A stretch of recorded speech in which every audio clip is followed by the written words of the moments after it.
Saat ini kami akan melaksanakan praktikum IPA. Baik, kali ini kita akan mempraktekkan tentang simbiosis. Adapun alat dan bahan yang digunakan, yang pertama alat tulis, lembar pengamatan, dan juga alam sekitar. Apakah kalian tahu apa itu simbiosis? Simbiosis adalah hubungan erat antara makhluk hidup satu dengan makhluk hidup lainnya dalam suatu habitat.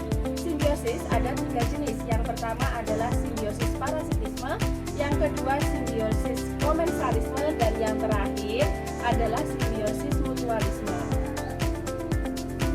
Simbiosis parasitisme merupakan hubungan antara dua makhluk hidup yang mana satu makhluk hidup diuntungkan dan yang lainnya dirugikan. Sebagai contoh di sini adalah hubungan antara kutu dan kucing, di mana kutu mendapatkan keuntungan karena mendapatkan makanan dan tempat tinggal dengan menghisap darah kucing. Sementara kucing di sini sebagai inangnya dirugikan karena merasa gatal dan dapat mengalami masalah kesehatan akibat serangan kutu.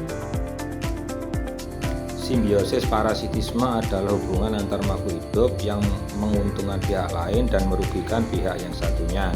Contohnya adalah tumbuhan dengan tali putri. Tali putri mendapat keuntungan dari inangnya karena menyerap sari-sari makanan dari inangnya. Sebaliknya, tumbuhan yang dililit akan kehilangan banyak nutrisi dan akhirnya menjadi mati. Selanjutnya dapat dijadikan sebagai salah satu contoh simbiosis. Kami menemukan ulat yang ada di dalam daun pohon coklat. Ulat mendapat keuntungan dengan memakan daun di pohon kopi coklat untuk bertahan hidup dan tumbuh hingga bermetamorfosis menjadi kupu-kupu. Sedangkan di sini pohon coklat dirugikan karena daunnya dirusak habis oleh ulat, atau bahkan terkadang ulat juga memakan bakal buah sehingga dapat mengganggu hasil panen dari petani. Selanjutnya adalah simbiosis komensalisme. Apa itu simbiosis komensalisme? Simbiosis komensalisme adalah pola interaksi antara dua makhluk hidup di mana yang satu mendapat keuntungan dan yang satunya tidak diuntungkan maupun tidak dirugikan. Apa contohnya? Yang pertama contohnya adalah pohon anggrek dan juga pohon rambutan. Di sini pohon anggrek mendapat keuntungan, yaitu mendapat tempat tinggal, sinar matahari, air, dan zat lainnya untuk fotosintesis. Lalu, bagaimana dengan pohon rambutan? Di sini pohon rambutan tidak diuntungkan maupun tidak dirugikan dengan keberadaan dari anggrek tersebut. Contoh simbiosis komensalisme lainnya adalah antara burung dan pohon mangga. Di sini, burung diuntungkan dengan mendapat tempat tinggal dan perlindungan dari pohon mangga, sedangkan pohon mangga tidak mendapatkan keuntungan maupun tidak mendapat kerugian. Hubungan komensalisme selanjutnya adalah hubungan antara laba-laba dan pohon. Di sini adalah pohon coklat.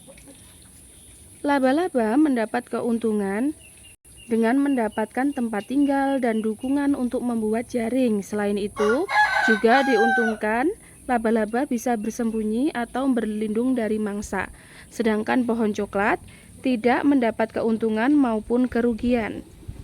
Simbiosis selanjutnya adalah simbiosis mutualisme. Simbiosis mutualisme adalah hubungan antara dua makhluk hidup di mana antara makhluk hidup satu dengan makhluk hidup lainnya sama-sama mendapatkan keuntungan. Nah, pada penelitian kami kali ini, kami mendapatkan contoh simbiosis mutualisme pada buah coklat atau kakao, yaitu adalah simbiosis antara kutu putih dan juga semut hitam.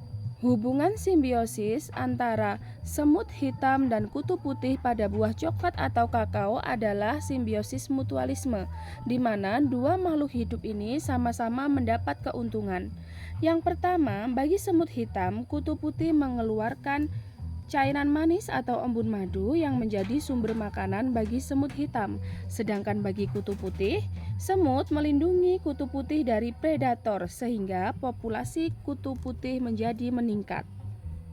Simbiosis mutualisme adalah hubungan antar makhluk hidup yang saling menguntungkan. Contohnya adalah cacing tanah dengan tumbuhan. Cacing tanah membantu menggemburkan tanah sehingga tumbuhan menjadi lebih subur, dan cacing tanah mendapatkan sisa-sisa dari tumbuhan untuk dimakan. Selanjutnya adalah hubungan antara lebah dan bunga. Di sini merupakan hubungan simbiosis mutualisme, yaitu lebah mendapat makanan dari nektar dan serbuk sari bunga, sementara bunga terbantu proses penyerbukannya karena lebah membawa serbuk sari dari satu bunga ke bunga lain saat hinggap.